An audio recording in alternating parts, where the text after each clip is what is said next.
the bag work about of apartment 5B.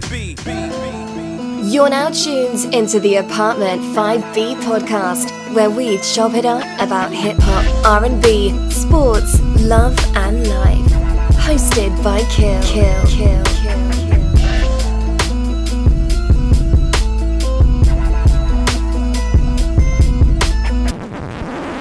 Escobar season begins.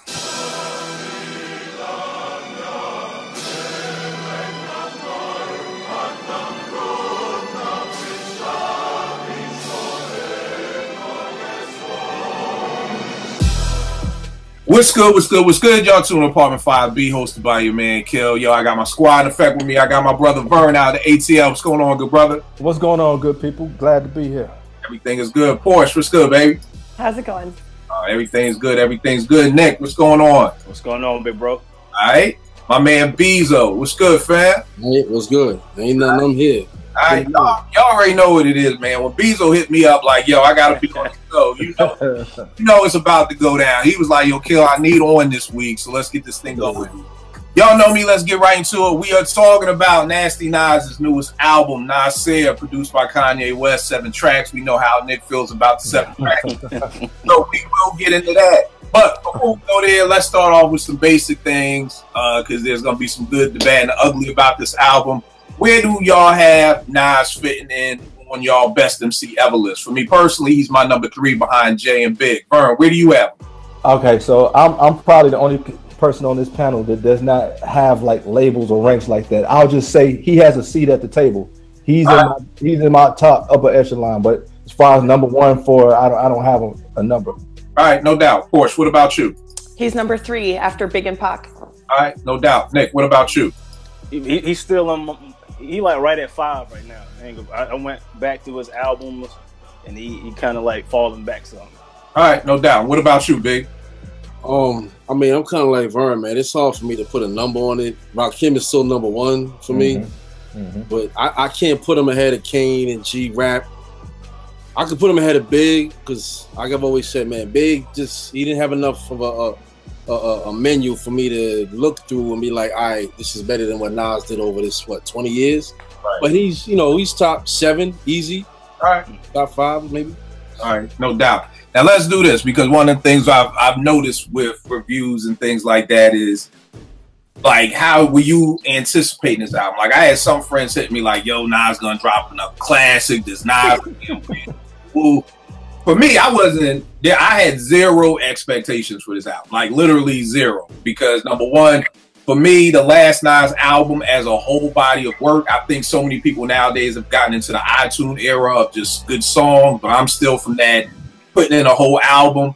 That Nas to me hasn't had a dope album since Stillmatic, in my opinion, and I love the whole body of work. Stillmatic was 2001, that's 17 years ago. You're telling me Ye is doing all the beats. I ain't heard it produced by Kanye, outside of this Daytona stuff, before all that stuff came. I hadn't heard a Kanye produced beat, just Dolo, in probably 10 years. So, my expectations for this album was 0. It was like, yo, I'm going to just sit back and listen to whatever he gives me. What about you? Do you have high expectations, or where were you at for this album? Yeah, I see that says 0. Because for me, hopefully this makes sense.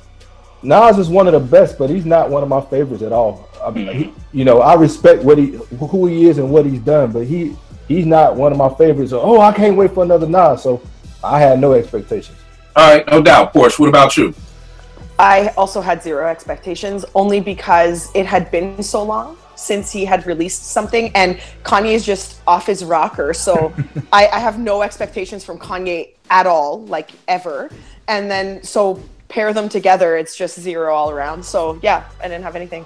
True. And then one more thing, I didn't have expectations because I wasn't feeling that joint he did with Khaled, where all he basically was doing was promoting Devil the whole time. So I wasn't even feeling that joint over the Fuji joint. So that's another reason why even more I wasn't expecting anything. Nick, what about you? I actually was anticipating it because I liked the last 2 projects he did. The Life is Good and The Distant Relatives with Damian Marley. I actually like those. I got a little worried because he said his album was done like 2 years ago. So when Ye just hopped out the window, like, yo, I'm doing 5 albums in 2 months, I was like, well, I don't know about that. Right, right. And we have to, Kanye didn't do all these beats dolo. We will see the truth once the credits come out. Hey, Kill, I'm sorry. Plot change. Plot change. They just traded your boy. Who? Bridges. Yep, to Miami for Zaire Smith. No. Zaire Smith is a monster. Texas Tech. That boy, that boy's nice. What position he play? He's a shooting guard, but he could jump out the gym, got D out the ass. Trust me, you're gonna be happy with Zaire Smith. All right. I know, dude. Mom saw that he worked for the Six. She worked. Yeah, HR. Yeah, somebody gonna mess with it. They paycheck. I know she's right now. All right, but Beezer, what about you? What was your expectations, bro? I mean, it was, to be honest, I didn't even know about it until like the day of. To be perfectly honest with you, on Instagram when I saw the whole release shit out in Queensbridge, out under the bridge. Yeah. But even when I heard about it, it was still zero because. To me, the last Nas project that I really rocked with was The Godson. And then Kanye, politics aside, I just haven't liked his music since years now. You know what I mean? Even his other projects, like the good music shit, the joints on there that I liked, Kanye didn't do. So I had nothing. Once I heard they had it down, I'm like, damn, Nas and Kanye did a joint? Like, okay, whatever. You know, I'll listen to it because it's Nas and Kanye. But I had no expectations whatsoever. All right, no doubt. Now tell me this.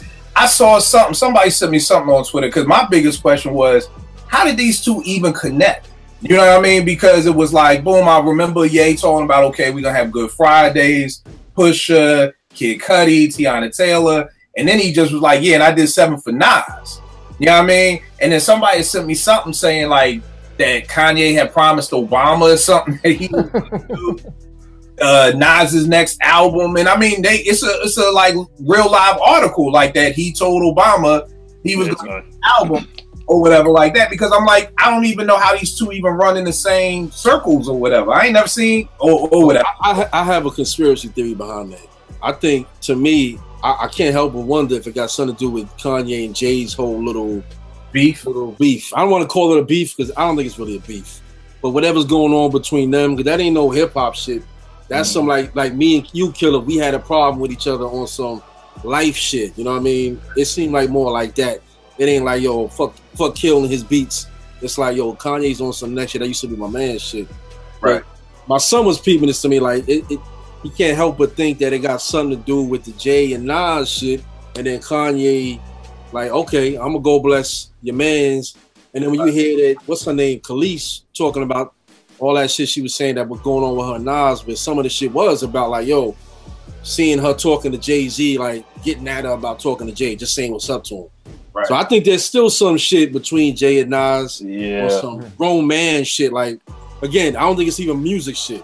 It's some behind the scenes. And you know, hey, you ain't gonna like everybody you come in contact with, so I can respect that. They still know with each other. That's actually a good point because niggas was, talking about, is there still beef? Because then Beyonce and Jay dropped their album the next day. And that was my son's other point. The fact that they dropped it the same day. Exactly. Kanye and Nas. You know what I'm saying? Jay's former like protege and his man he had beef with, who he once was trying to get with. You know what I'm saying? It's like, and we all know how Jay rocks, man. You know, he's very calculated. Yes, he is. Well, he's grimy. He got some bars from Kanye on that album too. Yeah, the songs I did hear. Yeah, I haven't heard it, but that's what I heard. The same thing. Like, yeah, he got some things to say to Kanye on there too. I would call them bars, but he got, he got some words. Yeah, he got a couple lines. He got some words. I don't know if they bars anymore. Let's say bars. Nas need to get rid of that dial-up internet, and that album would have came out quicker, man. That's what it is. The dial-up internet. Yeah. All right. Well, let's get into it. Nasir. For me, I think my biggest beef with the album, I like the album. I don't really have too much. The biggest thing I have to say about it is I just don't feel like it's finished. You know what I mean? I feel like it's an unfinished product. I'm not like Nick with the 7 songs. I don't mind the 7 songs. I don't love it, but I don't hate it. But when I'm looking at these songs, like Not For Radio, the first joint with Puff, which is actually crazy because I got a version without Puff that's boring as shit. So exactly. The crazy thing is Puff really adds excitement to a song, which is crazy to me because I'm like, I have one on my phone and one with iTunes, and when I listen to the one on my phone, I'm like, it's something missing. Like the thing, I never thought I would be like, yo, Puff is the oomph that's missing. Nah, but he actually really is. But Not For Radio, he's got 2 verses, 2 16s. And I'm like, for people who may not understand how music is put together, most songs or hip hop songs are 3 verses, 16 bars apiece. So, you know, Not For Radio only has 2 verses. They're both 16. Cop Shot the Kid got a 24 and a 16. White Label got a 14. It's just 1 verse, not even a whole 16. The joint Bonjour got 3 8 verses. Everything got a 16, a 16, and 24. Adam and Eve got a 16, a 18, and a 20. And then Simple Things got an 18 and an 8. So it's only 2 songs on this whole album that actually have 3 verses that are almost like completed songs. So I'm like, it just feels like this joint is not done. Like the Simple Things, he just like, it's like, did the Pro Tools session like crash and y'all just didn't want to finish it? Like, so that's my biggest beef with the album. But I will get into Nick because I know you don't feel too great about this album. So I'm dying to hear, and you've been keeping your mouth shut all week. So I definitely got to hear what you and Bezo got to say. So Nick, what's your take on Nasir?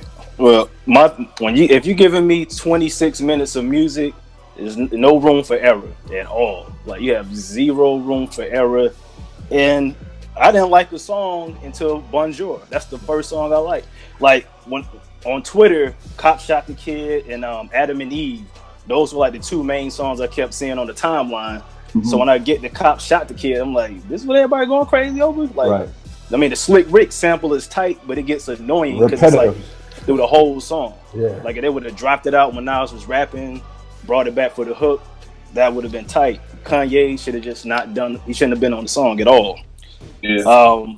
And honestly, to me, this is Nas's least inspired performance, MC wise, since Nostradamus. Like this is a lazy performance to me. You can tell this was rushed. Mm-hmm. Right. You can tell this was rushed. I would like to hear the album that he was actually working on prior to Kanye announcing this, because I know it's other songs that he's been working on since the last album. All right, no doubt. Bezo, what you got? Man, you talking about a dichotomy of opinion. I feel a complete 180 from what Nick just said. To sum it all up. I mean, all right, I don't want to go off on a tangent, but there was an Instagram post by AZ the night of the release joint, and like I said, you know, for anybody who doesn't know, they did a listening joint underneath Queensbridge, and I believe it was at Roosevelt Island in New York, which literally is right underneath Queensbridge. That in and of itself to me is dope. With Kanye and Nas is out there amongst the people listening to the album. 7 songs, 17, 70 songs. I couldn't care less. If it was 4 songs, I don't care. In this climate of music we in right now, give me songs that I can rock with for an album, however many songs that is.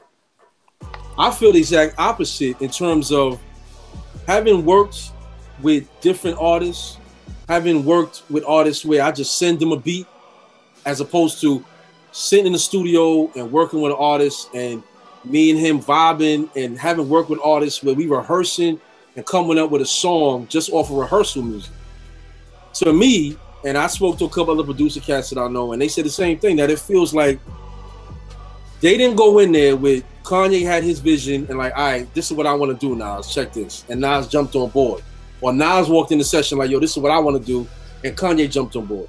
It felt like to me, again, having worked with different cats in different situations, that they didn't just come together and jump in the studio.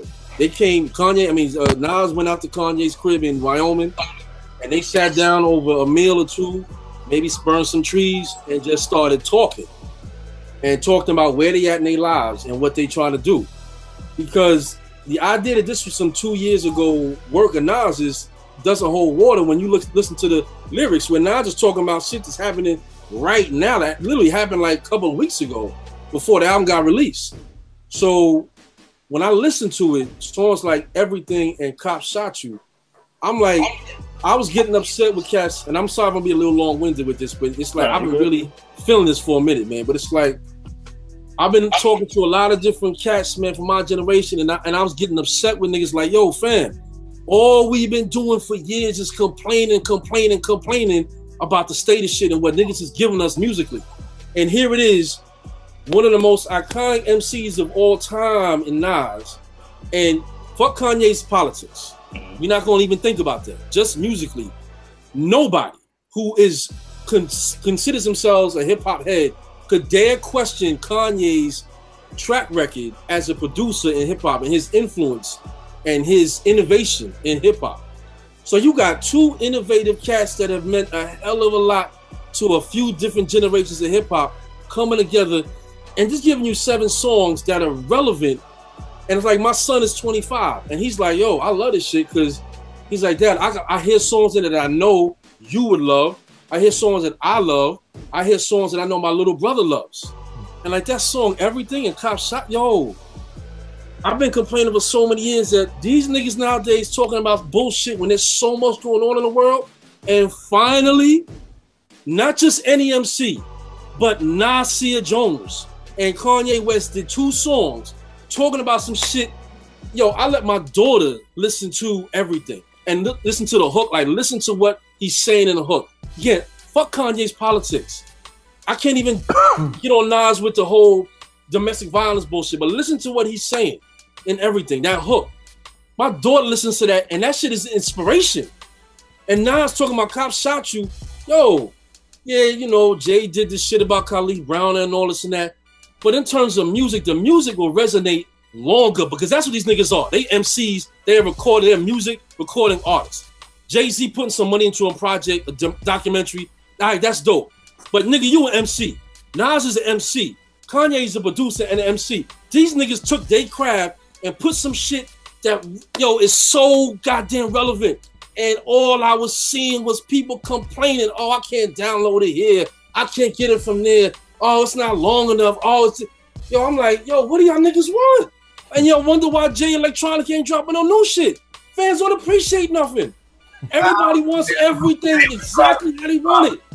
Nobody just wants to take the music. Ain't dropping nothing because fans don't appreciate. But I'm saying, but I can't blame him. I can't blame any artist. It's like, man, why am I killing myself to drop music when no matter what you drop, all everybody wants to do is critique it and tear it down. That's all. I mean, I'm not talking about. I'm talking about. Yo, I was on Twitter, I get Instagram, everywhere I look. All 90% of the shit was just complaints, and the most of it wasn't even about the quality of the music and the messages and shit. And I'm like, yo, what do y'all want? Come on, man. At some point in time, here's the thing. Stop, pause, hit the reset button, and remember what brought them to hip hop. And listen to this Nas shit again. Fuck how many songs it is. Fuck if it was this, that, this Kanye's not. Man, just listen to what he's saying. But here's the thing, B. At the end of the day, I feel you, but you talking about 2 songs.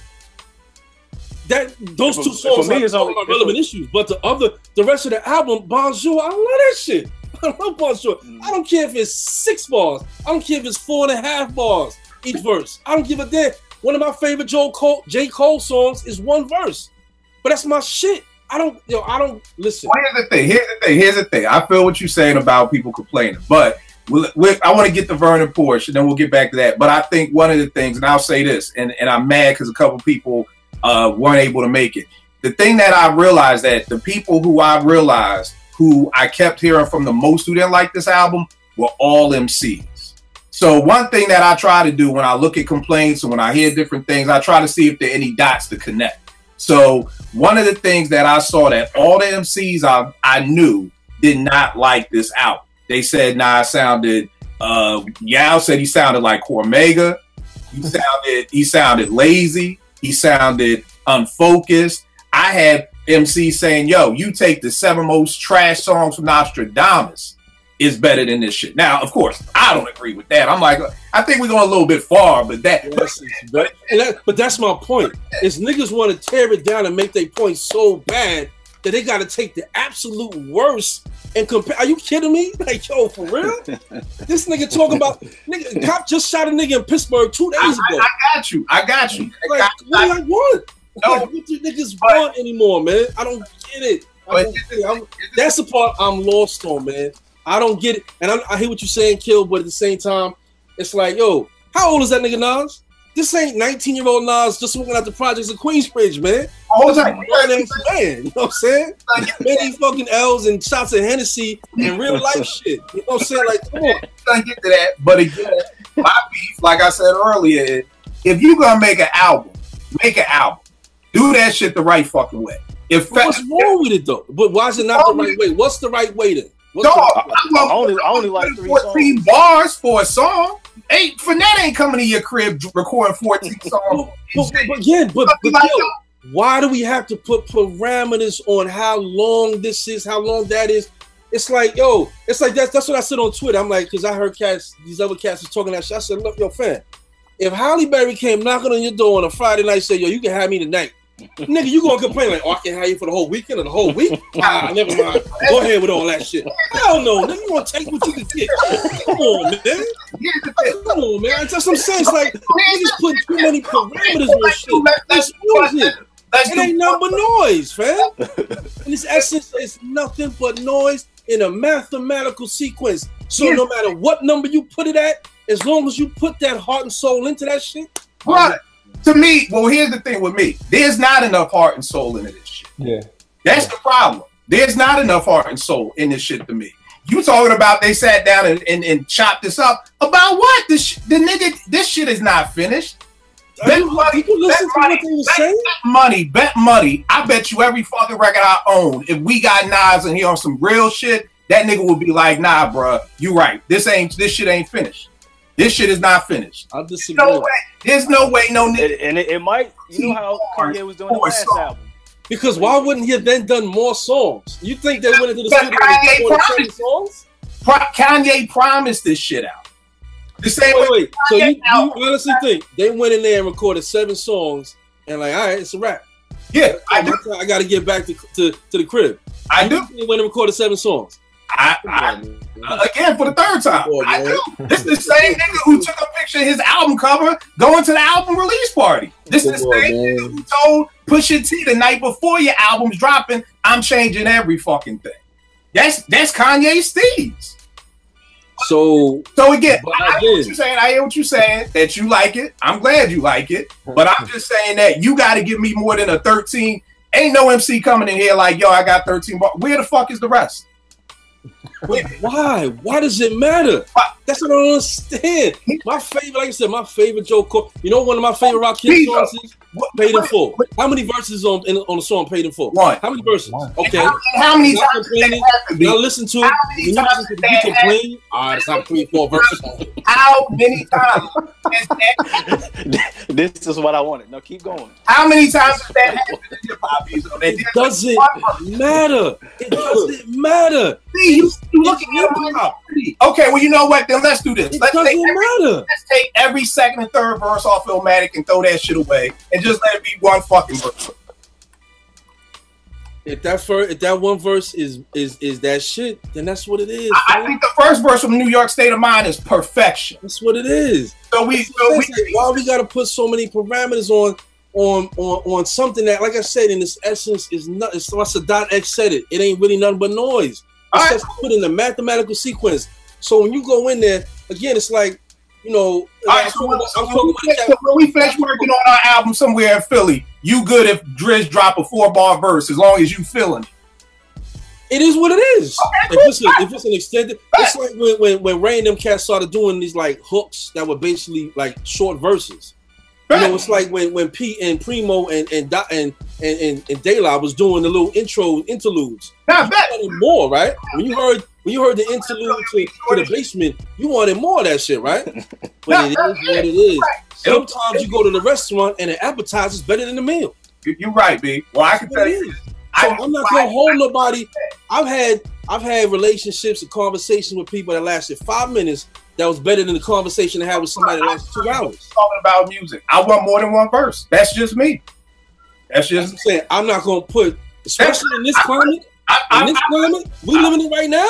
I feel you. The way the music is now, Yep. I'm not gonna put parameters on anybody. Okay. How long, how short, how many. Good. Nigga, give me what I need to hear. Give me some real shit I need to hear. That's all. However long that takes. But tell me this: what was Bonjour that was some real shit that niggas needed to hear right now? Listen to that shit, man. Listen to what I was saying. No, we just talked about storytelling. Wait. What is So why does time out? I didn't say every single song. I didn't say every. Oh, okay. I'm gonna answer you. I'm gonna answer your question. I didn't say every single song has some message relevant to some shit on the news. Okay. Not every song needs to. Hip hop is just, it's an expression, it's an art form, it's an expression. Oh, with hip hop. Okay? It's just like when I used to argue about that Ghostface album.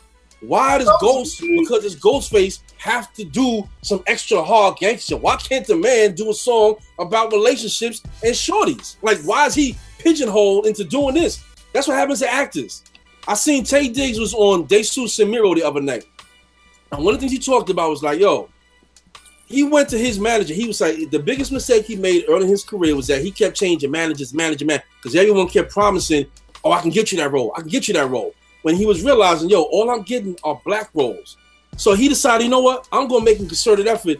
That role I was made, that was written for a white man, I want that role. Put me in the office for that role. Not because I don't want to do black movies, because I'm an artist, and this is my art form, this is my craft. I'm not gonna be pigeonholed where you're gonna make me just be this one type of actor. I'm gonna show you I can do this, I can do that. So if there's no limit, if there's really no limit to what a man could do creatively, why am I gonna have the nerve to tell him, you know what, dog?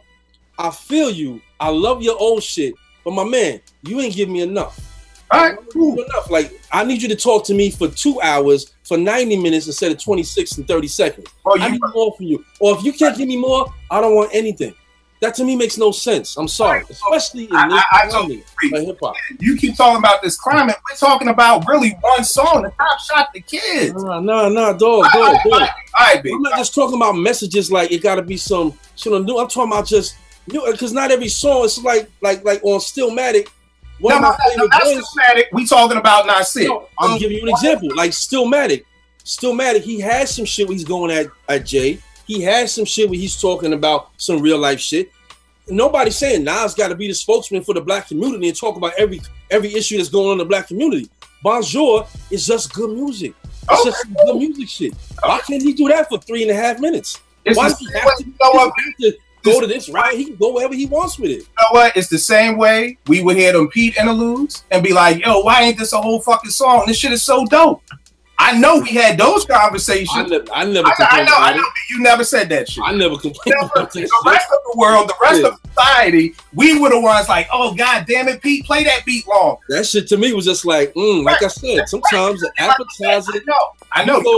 Trust me. The rest of us. You ever go to Chili's, get the burrito shit. I know. Better than any meal of the menu. But that's an appetizer. Sometimes the appetizer is better than the meal, man. Right. You're right. All right. 12 might be better than 34 bars of music, man. Well, like I said, there's no way no human being can tell me this nigga was focused on this album. Because this is the most I can tell you that. It's lackluster. But let's move forward. Vern, what you got on this, brother? Man, I gotta come behind this. I absolutely don't have that much passion one way or another about it. I liked Bonjour, everything, Adam and Eve. Those are my three. I feel like here's an analogy. Don't kill me, B, but like you have a research project that you have like 3 months to do, and you crap off for like 2.5 months, and then that weekend before it's due, it felt rushed. It felt rushed. I mean, I ain't trying to be funny. It felt like here goes some songs. It did, and not to put no expectations on it, B, but I mean, Nas is one of the best. I feel like this Kanye with this 7-song project thing. It's like gimmicky kind of. And Nas had to fit himself into that, to fit what this concept thing that Kanye is doing. I mean, it has some good songs on there, some songs that I probably will never listen to again. like I said, that's all I got on it, man. And then another thing, like the whole Kanye thing, I don't like none of it really. The Pusha T album thrived because of Pusha's presence as an MC. Yeah, that's what made that album, not the beats. Yeah. See, that's what I'm not Pusha's album. He was like, it was alright. It's cool. I didn't see what the whole hubbub was about. Everybody, like, yo, this shit is crazy. It's alright. I mean, it ain't Pusha T's no beat on the mic. Yeah. So, I think that's the other didn't thing. do nothing for me. That's the other thing too. Like Nasir more than Daytona. Oh hell yeah! Okay, what were you saying, Mark? Music. I don't like this circus atmosphere. You know, here's a nigga. Okay, like Fonte. Oh, his album was out. It wasn't this big. See, I think one of the worst things you could do for me is this big build up. Oh, this album is coming to drop, and it's gonna be the. You know, we got reviews before the album even came out. It's on my Mount Rushmore. Blah blah blah. So that's already, and maybe this is a me problem. Setting the album up for failure. Yes, and that's what I was about to say. Yes, but you gotta remember, you talking about two of the biggest names in the game. What would we think if Kanye and remember Beyonce just dropped that album out of the clear blue sky online, and everybody was like, "Oh shit, Beyonce got a new album out." What if you really think if Kanye and Nas did an album together, and there was nothing about it? You know what I'm saying? Like here it is. People would think it was a mixtape. People would think it was just nothing but a mixtape. They got to. They gotta have. Come on, there's got to be some type of build up. Something. But that's okay. So to that point, you built me up for this. Let me down. This ain't work. I'm sorry, man. I think personally, and I'm gonna cut you off, but I felt like after talking to numerous people, be it online, whatever, social media, face to face, over the phone, I'm like, yo. Y'all niggas done got too goddamn comfortable with this bullshit way of getting music. When this shit was back in the 80s, we had to go get this shit. We had to go to the I think that is the problem. I think that is the problem. On Friday nights and listen to Mr. Magic or Red Alert in order to hear our new hip hop. Well, we knew we was gonna get our new hip hop, and if Hank Love and DNA dropped some shit, you knew, okay, I got some shit. Not everybody's gonna hear because this shit is coming on at 4 o'clock in the morning. Niggas done got too comfortable. And that's what I meant when I said that as hip hop heads, and I'm speaking for my generation, I think too many cats, man, they need to pause, take a step back, put down the hip hop for about a week and take a vacation from hip hop, hit the reset button, and come back. And then we'll appreciate this album. Like, oh, there's 14 verses in the album. Nah, man. I want to piggyback off your point. Because I said the same thing on Twitter. To me, this album feels like what hip hop has become. Some ramen noodle, microwave type stuff, bro. Put mine in a crock pot and let all the way that nobody can make me believe that these things took months to make this shit. And the album probably still ain't. And the wild part is I like it, and you still Watch when the CD come out, it'll be different than what we got right now. Watch. And here's another thing. But if they only did 7 songs, how we ever hear it? How's it gonna be more songs if they only did 7 songs? No, he's gonna keep tinkering with it. That's what he did the last album. Come on, man. Changing it. Here's the other thing. Yo, listen, man. Hold tight. MB, that's cool. You love it. Hey, you like it? I love it. That's great. You like the bars? That's great. One last point. Here's the other thing about it. Do y'all remember how music how big it was? How we would rock a tape all summer or all winter? Do you really think you're gonna be rocking this album by the fall? It doesn't. I mean, it's not big, man. I will. I will. Because if for no other reason, as long as these cops keep shooting niggas, as long as there's some real life shit going on, I can listen to this Nas shit. That Jay-Z Beyonce album just dropped. I'm like going crazy over this shit. I ain't going crazy over none of that, man. Migos wrote the shit, so it's like, come on, that's not hip hop. Now it's separation. Porch, let's get you in, babe. How do you feel about the album? Tone, what's good, baby? What's good, man? How y'all? You got some on your hat, Tone, man. Wipe that off. Oh, no, that's good. Yes. My G.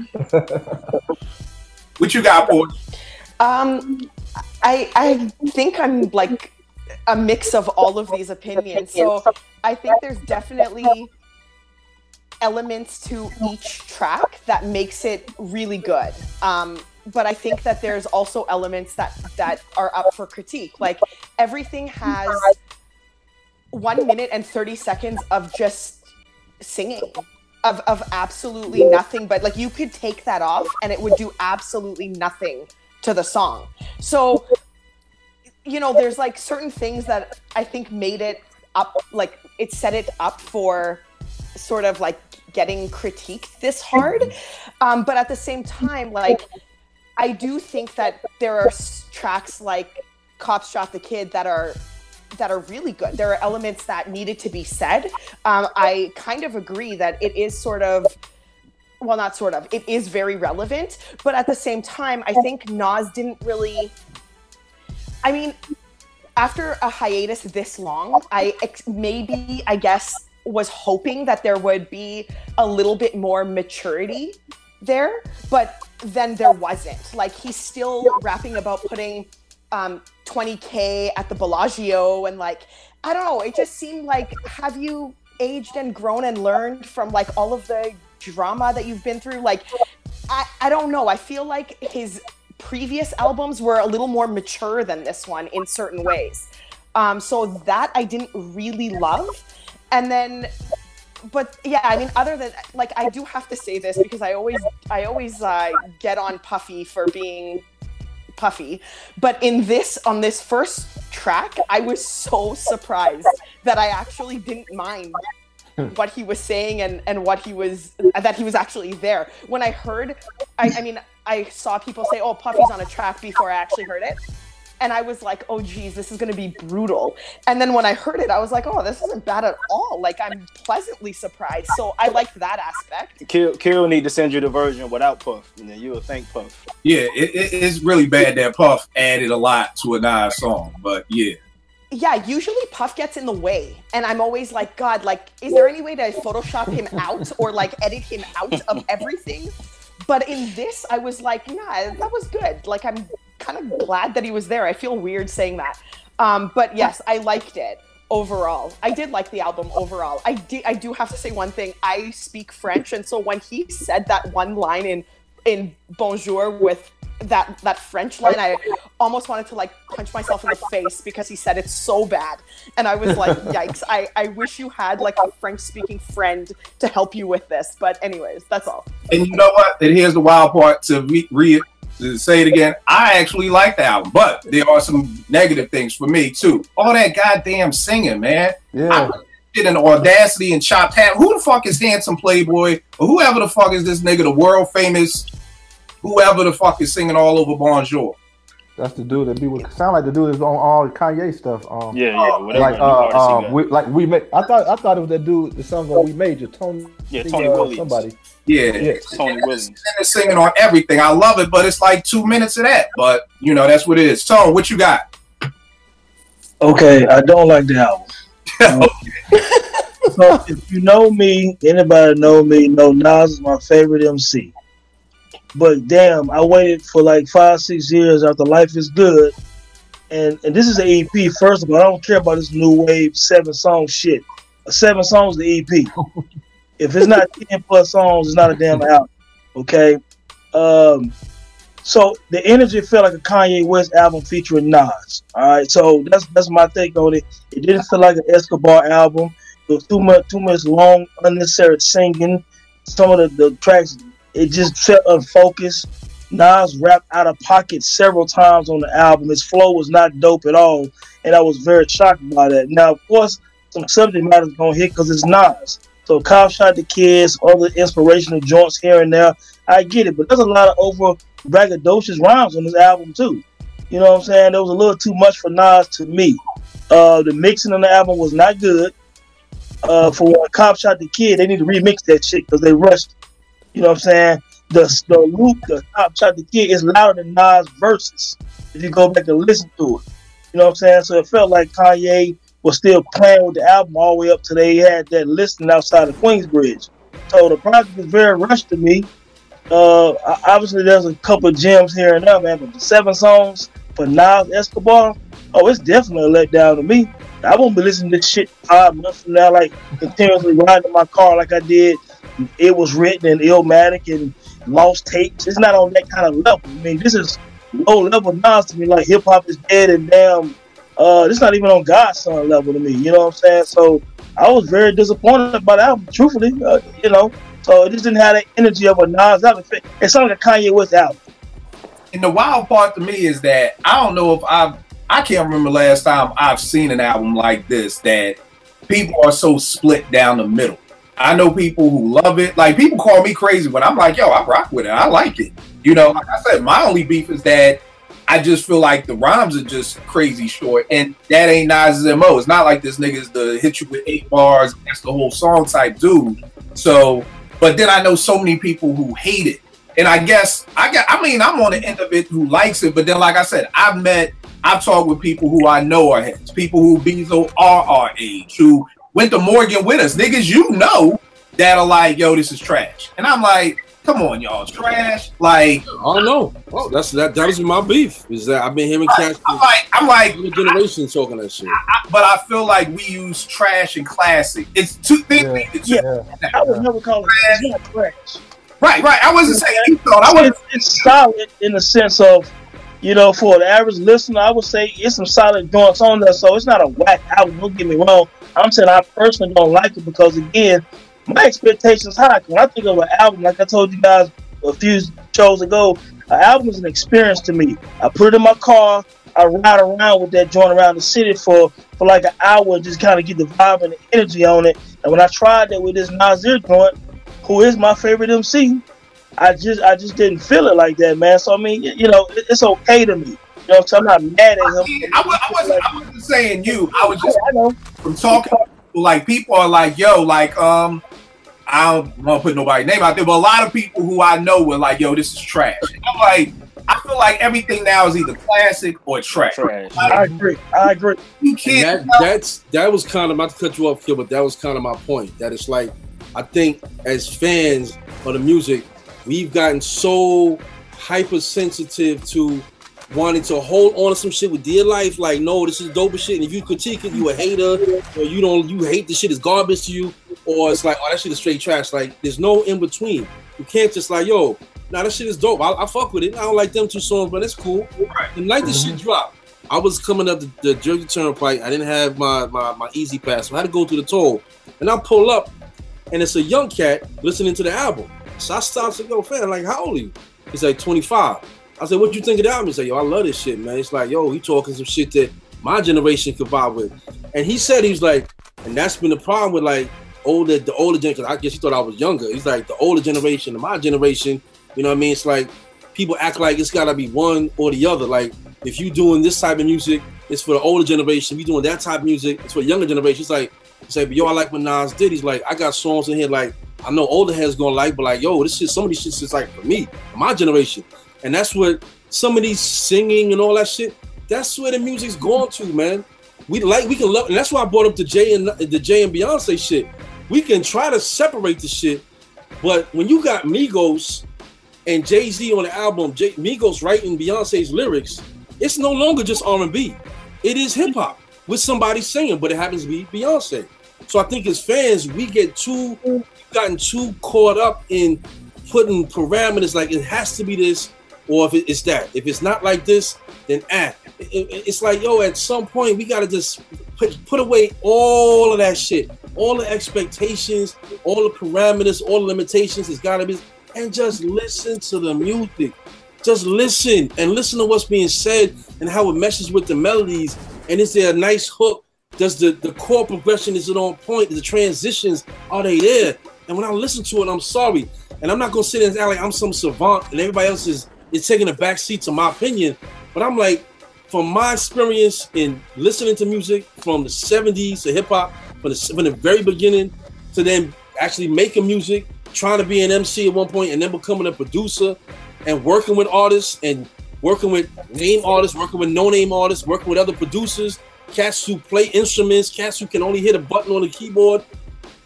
I'm sorry, when I listen to this Nas shit, I hear the totality of where we are in society and where the hip hop is.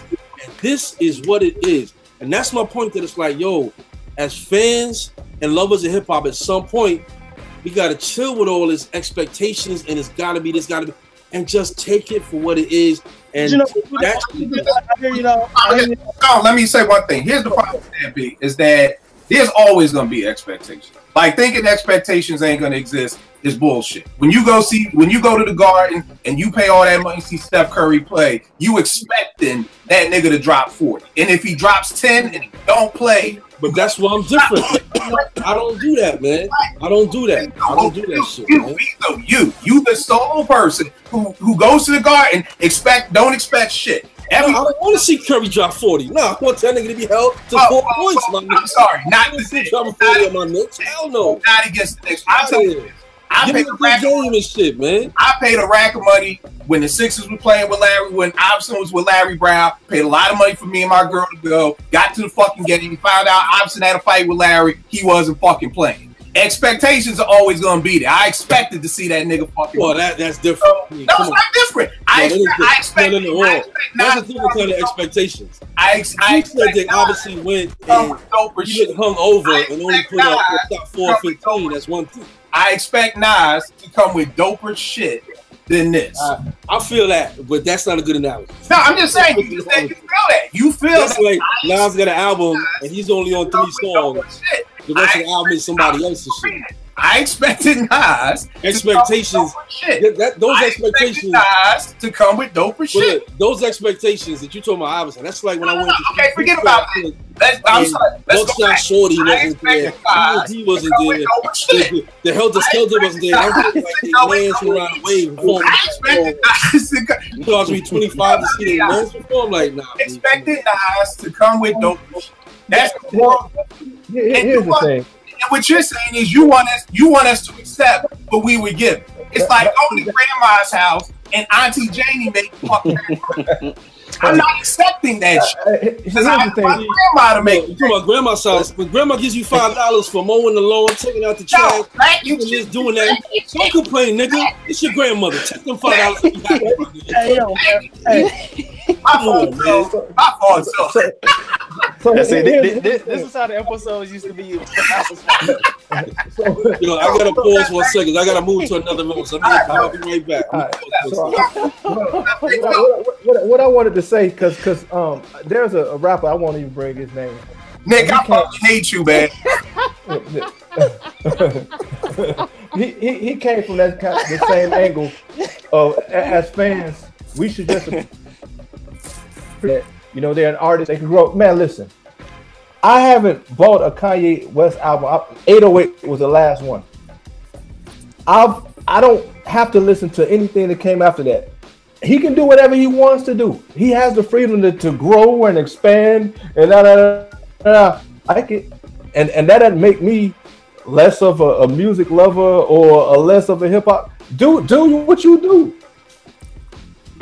It's Nas and Kanye, so you better bow down. No, 3 songs. I didn't like the other ones, and I probably won't listen to this album again. You know what I'm saying? So yeah, with his ranking his catalog. We gotta get to that, Nick. We gonna get to my good brother Nick, boy. We gonna get to you. Tom, what were you gonna say, man? Now, all I was gonna say is this, man. To me, music very simple.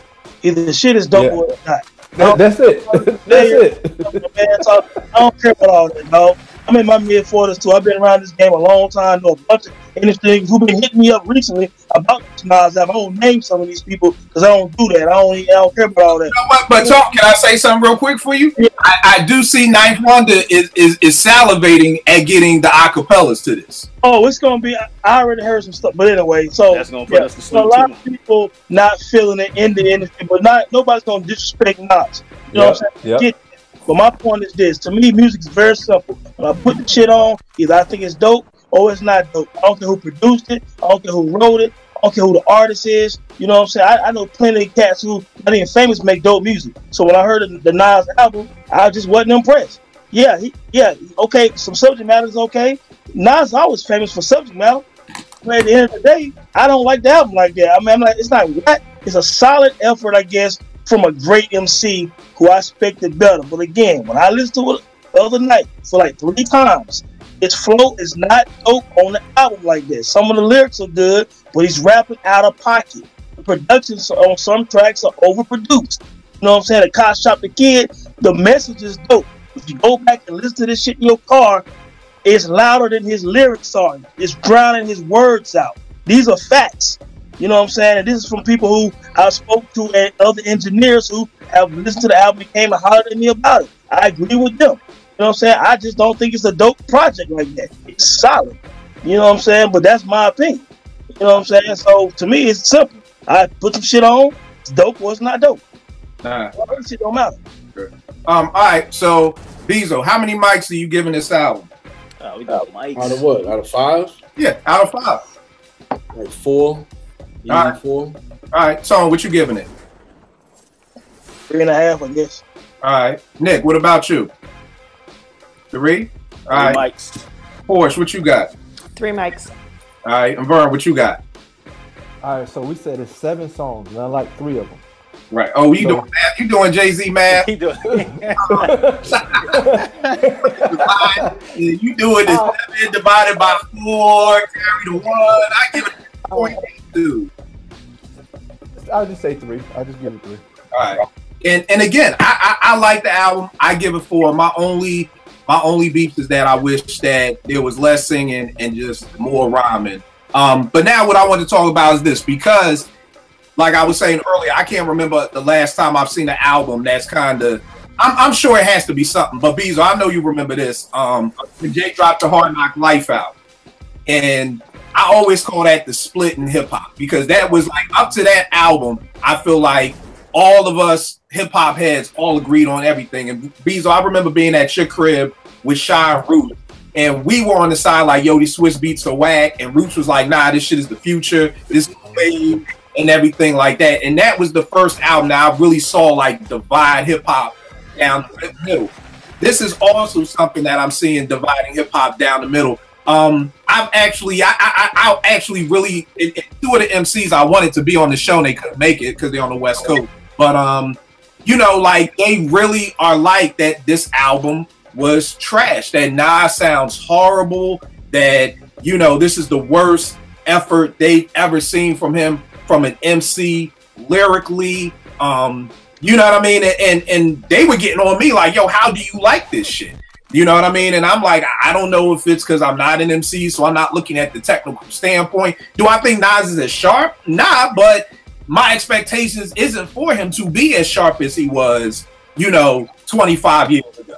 You know what I mean? Which kind of brings me up to my next point. What is next for Nas? Vern, do you want another Nas album after this? No. No, I'll just leave it at that. Short answer, no.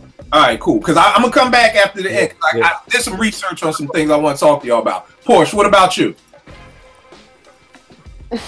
No, I don't want another album from Nas. I do think that Nas has potential to do other things in music, and I think that he could probably be really, really great at those things. I mean, he's one of my favorite people to use as an example as a venture capitalist. Like, he's so good at business. So do I want another album from Nas? Absolutely not. But I don't think that's the end of Nas. I think that there's a lot inside of music that he could do that could make him stay relevant or still keep him in like whatever circles he wants to be in, just not in the releasing albums and touring aspect.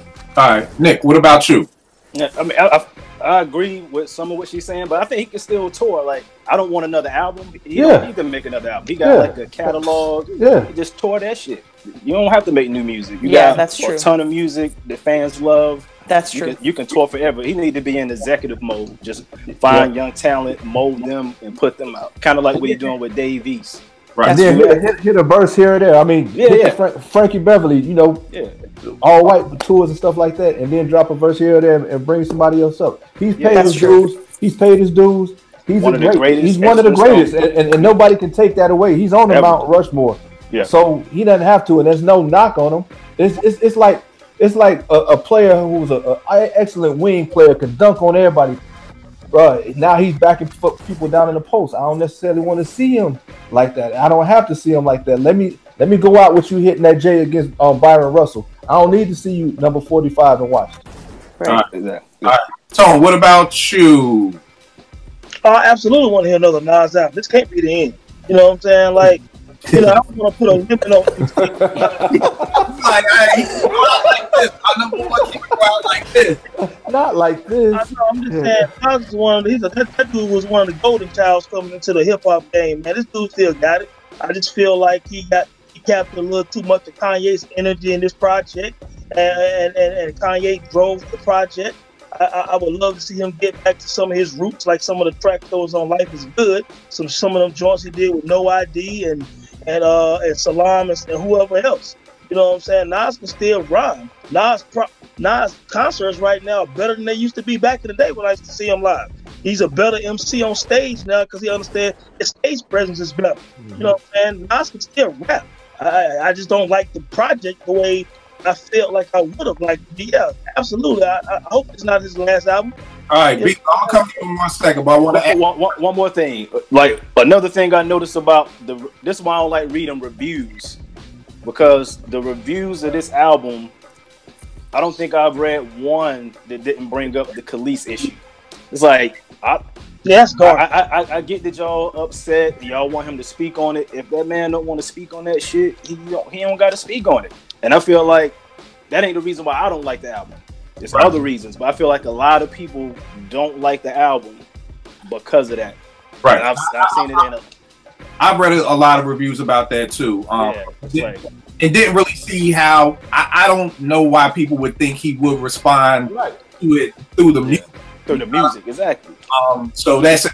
But for Vern, Porsche, and Nick, y'all don't want another Nas album. He don't. I mean, I'm gonna listen. He don't have to do it. I mean, he don't have to put. Yeah. Well, no, I was just gonna say, is it because you felt like this album wasn't as good as what you felt? That's part of it, but also, I mean, Nas, as you stated, you said your last favorite album from him was when? 2001. Stillmatic. Yeah. Yeah, I mean, so. Yeah, I mean, sometimes as a like Mike Tyson, and I ain't saying this is Nas, but everybody wanted Mike Tyson when he came out of prison to still be that same Mike Tyson that was knocking jokers out in 45 seconds. Bro, Father Time is undefeated, and I think even in hip hop is undefeated. That you still are one of the dopest lyricists, but I mean, it's the game moves on, and that doesn't take away from who you were, who you are. But he don't have to make one for me. I don't think he has another full album left in him. And I think the only reason this album came out was because it was only 7 tracks. Like, I think it was pitched like, bro, like, you just have to do 7 tracks. Like, it's fine. Like, you can do it. And he was like, all right, cool. Let's make it under 30. And they were like, okay, cool. I'm really interested in where this album is that he was working on before, because that was the whole kicker with the Khaled thing was. Yeah, Nas album done. Exactly. There's another album out there that ain't this Kanye. I promise you. That's why I'm so interested in. Wait. Can I? I'm sorry. So y'all would rather hear a DJ Khaled? No. I must be on the whole podcast. Khaled didn't, but everybody was saying that this new Nas album is done. Khaled don't got nothing to do with it. It was just based off of that he did that song on Khaled's album, talking about the album's done. So that was where that came from. Bezo, do you want another Nas album? Absolutely. Why would I not? I don't understand why people trying to put him out the pasture. Go listen to the song with PMD and DMC. Them niggas don't need to make no more music. That's what it sounds like when old ass MCs are still trying to make music. Nas is still very much capable of making good quality music. I can't understand why it's like, nah, I don't want him on Nas. Like, if Nas dropped another album next year, it's Nas. I'm not listening to that shit. No, but if it ain't good, why just? And this goes back to what I'm saying. Hold tight, B, before you go back, because I wanted to look at something right here, because we always talk about, one of the things that Tip said during the Beats, Rhymes, and Life documentary that always stood out to me. He was like, Sammy did it to the death, Mike did it to the death, I'm gonna do it to the death, and it made me think about, rappers not retiring. But here's the thing that I started thinking about. The same way, because I have friends who were like, you know what, Kill? There's some people who are still waiting for Nas to make his second album. You know what I mean? There are still people that are waiting for the DJ Premier Nas album. Hell, there's still people waiting for a J Electronica album. Like, there are people who are still waiting for these magical, mythical moments that are never gonna fucking really come. So my thing is this. For all the MCs who were coming at me like Nas isn't the sharp, I'm like, well, look, Illmatic dropped in 94, right? That's 24 years ago. Now, keeping in mind this, Bezo, you know this from making music, if it dropped in 94, it may have been finished in 93. Exactly. And he may have wrote the rhymes in 92. You know what I mean? So this dude has been around for fucking ever. And I know a lot of MCs will tell me, well, you know what, Kill, with athletes. Because I'm like, okay, let's look at somebody who was drafted in 94. Jason Kidd. That nigga been retired for fucking ever. That nigga been a coach on 2 teams now. You know, and people will say, well, Kill, that's the body is different than the mind. But I beg to fucking differ. You know what I mean? Like, you do enough drugs and drink enough liquor and you get old enough, your brain ain't gonna connect the same way and be as sharp. So here's some of the things that I did. I just picked 3 people, random. Stevie Wonder, Gladys Knight, Aretha Franklin. Stevie's first album that charted, 1962. Well, that was his first album, 1962, The Jazz and Soul Little Stevie. The first album that really charted and popped was I Was Made to Love Her, 1967. The last album that he recorded that really popped was Characters in 1987. That's 20 years. I looked at Gladys Knight. First album with the Pips that popped, Letter Full of Tears, 1962.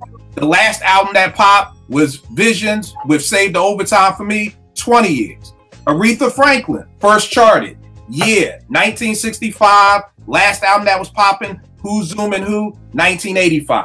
20 years. It seems like there's a 20-year rep on these people. Now, I picked these people because these are some of the biggest stars. This ain't motherfucking Ashanti. Hold tight. But no, there's something you got to add to this whole equation. Okay, go ahead, Bezo. We're talking about black artists. Do that same research on the Rolling Stones, on these white rock and roll cats. But they ain't making new stuff though, bro. They still touring. They not, bro. Ain't nobody buying no new Rolling Stones, bro. Yeah, they are. Are they even putting out new music? Hold tight. All I'm saying is this. A couple years ago. Like 2 years ago. And they like 85 years old. Nick. That shit charted. Come on, man. That's my point. It's black music. Are they Rolling Stones putting out new music? Why the black artists gotta always? You only got a certain amount of time, son. I disagree, bro. Just wait. Everybody, just wait. This is what I'm talking about. At the end of the day, Bezo, when's the last Rolling Stone album come the fuck out? You don't know. You don't know. I don't listen to them. I never listened to Rolling Stones. This is what the fuck I'm talking about. People are always saying, "Oh, the Rolling Stones do." Nigga, you don't even know when the last shit came out. They had a song. That was just a couple years ago. About a song from a couple of years ago. When did it come out? Some that could chart. These niggas even came out in the 60s. It was like 2015. They're touring. Like 50 years. They're touring. Let me ask you this, Bezo. Stevie Wonder dropping tomorrow. You copying that shit? I listen to that shit, absolutely. No. I bought Michael Jackson's last album. I beg of God. When the nigga died, I bought Mike's last album. I asked you, were you hyped for it? And the answer is fucking no, Bezo. You're not. I wasn't hyped for this Nas shit. Let me say something. I told you I had zero expectations for the Nas shit. But that's my point. I'm not putting labels on shit before it even hits my earwaves, man.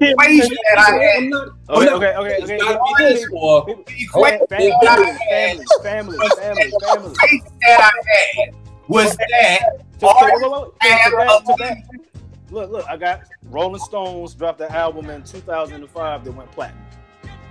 Okay. And when was their first album? When was their first album that charted? I mean, it had to be like in the 60s. But the point is, I don't white artists can't chart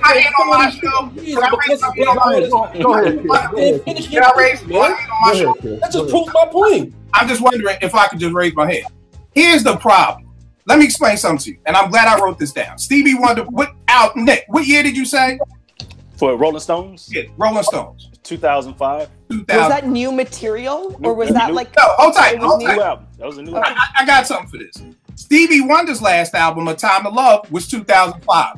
Just a quick glance. Anybody heard that shit? No, y'all don't even need to fucking answer. But guess what? It won a Grammy. So just because something wins a Grammy, or just because something went platinum, doesn't mean it was good music. But it means you the just fans talked about the other cats when they charted.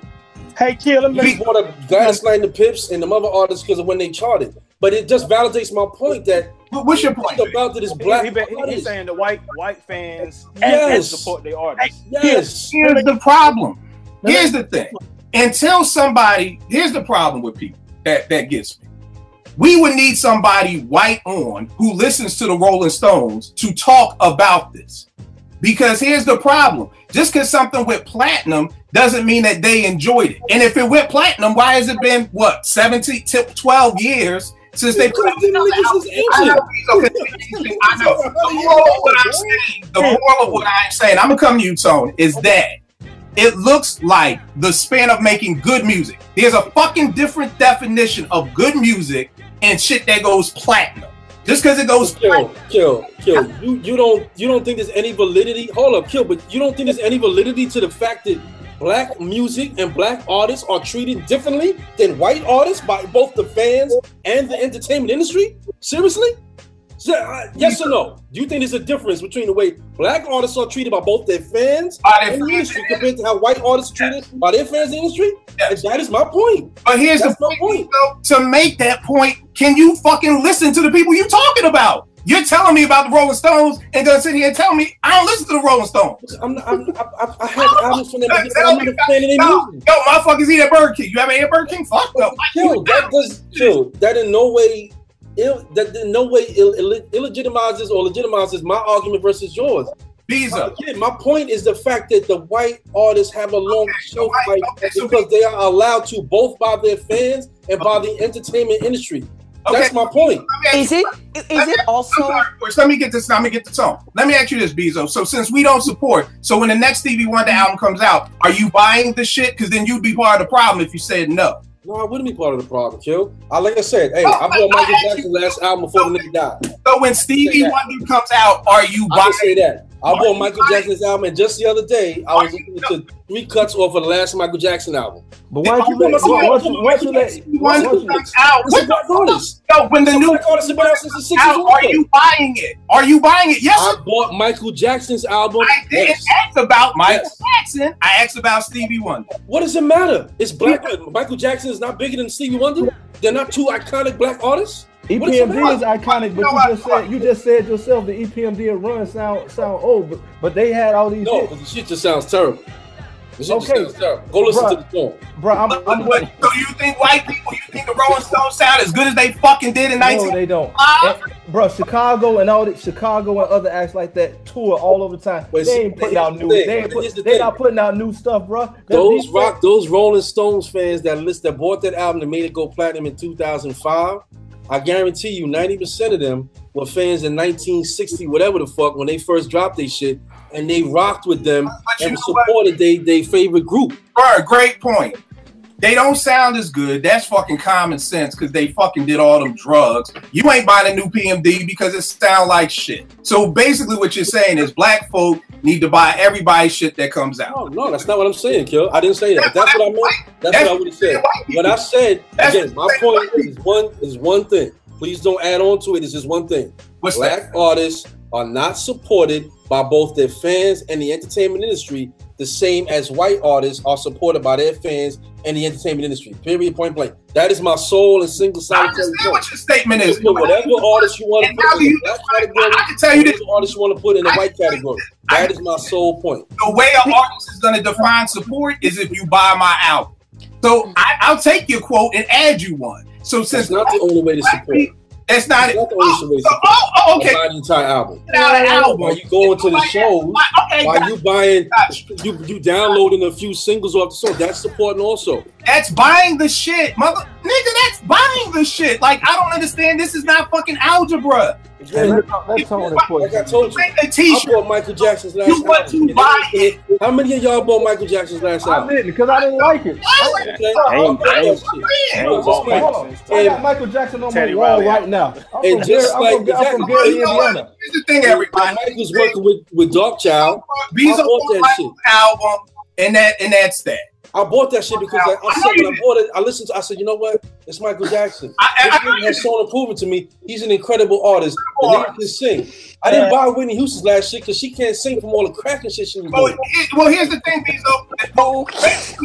But I'm not supporting it because she's doing this shit, man. Come on, son. I listened to it and the shit was trash. If it was good, I couldn't care less if she's 55, 45, 35. Just make good shit. I'm gonna rock with it. What were you gonna say, good brother? All right, to Brian's point, I will say one thing though. It does seem like at times that black fans, we put an expiration date on our art. I do say that now. To Brian's point, let me say this. So the Rolling Stones, for example, we know they've been out for like 40, 45, 50 years. They had an album that came out in 2016 that was critically acclaimed, got 4.5 stars on All Music. They got five stars on Rolling Stones. They end up in less than a year selling 2 million albums global, and they've been touring off that new album and touring off shit they did in 1971. So to that point, sometimes we do say, I'm not fucking with this group or that group because they sound dated. They sound time is cool no more. Essentially, every artist is gonna lose some steam. But I do believe that sometimes we look at some of our artists and put an expiration date on their craft, and we shouldn't do that. Now, can I ask a question? Big Daddy Kane. I would like to make a point, Tone. They said that the album went double platinum, correct? Double platinum, yeah. It went double platinum. Now, I just want to make sure I get this because I'm a little remedial at times. To go double platinum, people have to buy it, correct, Tone? They had to buy it. Okay, so the problem is that, Bezo, to your point, which you keep saying, to your point, is that they went double platinum. So that means someone had to, what? Buy the album. Then, I'm sorry, and then Tone, you said they're going on tour. To support an artist on tour, Tone, what do you have to do? You have to buy a ticket. So essentially, to Brian's point, they get support still from their fans. They're buying their music and they're watching. Same way they got it when they first came out. So essentially, to support an artist, like I said fucking 20 minutes ago, you've got to buy the album, one. Yep. You've got to buy the ticket to tour, correct? So if you're saying there's a difference, then the difference would be that black people are not buying the album and not buying tickets to the tour. Am I about right on that? They're not doing it for whatever reason. Again, we're getting expiration dates on these artists. Yes. Can I just say something? Can I just want to know one thing. They whack, they out, they not cool no more. They ain't hot no more. I think you're making assumptions. You buy a ticket to the PMD show next week at SOB? If PMD was if PMD listen, are you buying I went to see Boot Camp Clip. They hadn't had an album out in God knows how long. No, I went to see Boot Camp Clip, but when I got there, Buckshot Shorty ain't there, Helter Skelter ain't there, Sean Price ain't there. Like, nigga, this ain't Black Moon, this ain't fucking Boot Camp Clip then. So that's my expectation. I'm going to see Boot Camp Clip. I'm not going there. But you better hear the dopest songs. If it's not the dopest songs, I just want to know one thing, since I guess Bezo might know a lot about fan bases. I just want to know, is the fan base number in hip-hop equivalent to that of rock? Because I'm going to say this, hip-hop, although it is one of the, if not the most influential genre in the world, it's still a niche genre, and rock and roll, or whatever Rolling Stone falls into, isn't. It isn't, and that's why they are always... Like, if you can prove to me, I mean, it's more, it's from America, it's mostly white. From another point. If Bezo can prove to me that the sample size, this is my psych background kicking in, I need to have the equivalent playing field. You can't tell me rock and roll or Rolling Stones' fan base is 1 billion, but hip hop's fan base is 35 million. That's not, you can't. You're looking at it the wrong way. You have no basis. It has nothing to do with how many it's like, oh, they have 1 billion, but they only have. The numbers are relative. You're talking about it's like in the NBA. It's like in the NBA, Kill, when you hear guys' statistics per 36 minutes. This nigga might play 24 minutes a game. When you're talking about they charting, attribute his number per 36 minutes. We're not talking about the NBA. When you're talking about charting and going it's double the same shit though. It's not. It's not because it is. No, it's not. Well, you know what? Here we go. No, it's not. Because when you're talking about charting and going double platinum, numbers only matter. Only numbers matter at that point. If you hadn't talked about going double platinum and charting, then yes, you would have a valid point. But as soon as you bring in a numbers factor, you got to square the playing field. Otherwise, it's invalid. Just like, so that's all I'm asking. Square the playing field. And hold tight, bro, because that's a good point. Because there's more fucking white people than black people. That's the point. In America, not across the goddamn globe. Well, you know where Wu-Tang's one of their biggest supports come from? The RIAA, the double. Is there not billions of people in Asia? Well, RIAA is based off of America. Then they'll give you the worldwide sales. So when he quoted a double platinum, that's talking about America. They'll give you worldwide sales. No, if you heard what he said, he said worldwide. I'm wrong. You're right. You're right. You're right. It's all worldwide. I'm wrong. What are you gonna say, Vern? I was saying in hip hop. Think about numbers wise. In the 90s, when everything was going double and triple platinum, who? If you could go back and do the research on it, black people supported to a certain number. The white audiences and stuff is what took those albums 2, 3, 4 million. 2, 3, 4 million. It wasn't us. We still rock with our group. Bro, I went to go see Daylight when they came. When Big Daddy came and all them came to Atlanta several years ago. So I still support. I don't put no expiration date. I support the people that I love, but I'm not just gonna drop money just because of whoever you are. If I don't like it or it ain't good. Nas is one of the greatest. I've stated that. He's on the Mount Rushmore. This album is okay. I ain't just because you're black. Everybody that I love, I'm gonna support. I don't buy into that idea either. Like, I'm not gonna go see a Spike Lee movie just because it's a brother. If it's a good movie, I'll go see it. Yeah. I'm not gonna just go, oh, it's a Spike Lee. Again, my point, and please, you kind of just throw it out like it doesn't mean anything. When I use the basketball analogy, it is extremely relevant because it's about. There's always gonna be. You can't just say, well, 1 million fans over here compared to 1 million fans over there. There's a different amount for each fan. It's I said a million fans over there to 50 million fans over there. Had a different fan base than, say, a Biggie did during his time. Rakim, his fan base came from a different place than, say, Biggie or Jay-Z or Nas's fan base came from. Because the music grew, it got bigger.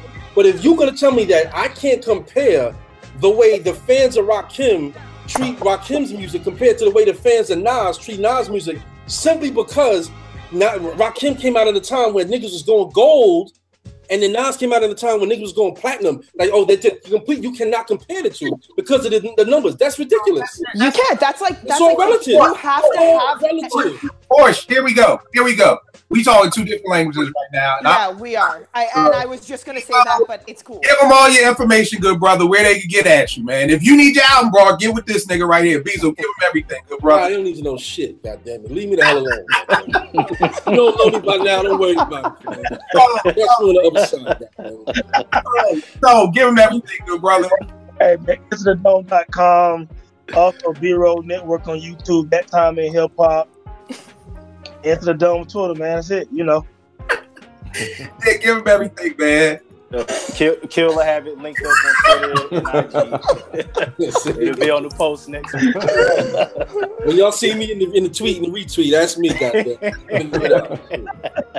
Porsche, give him everything. Cherchez la Porsche on Twitter and Instagram. Give him everything, good brother. VE Chandler 10 and V Chandler I 10 on Twitter. Oh man. Sorry. Be and Kill 889 Twitter. I gotta go do some yoga. I got that old thing back. Well, it's like one of my first shows watching.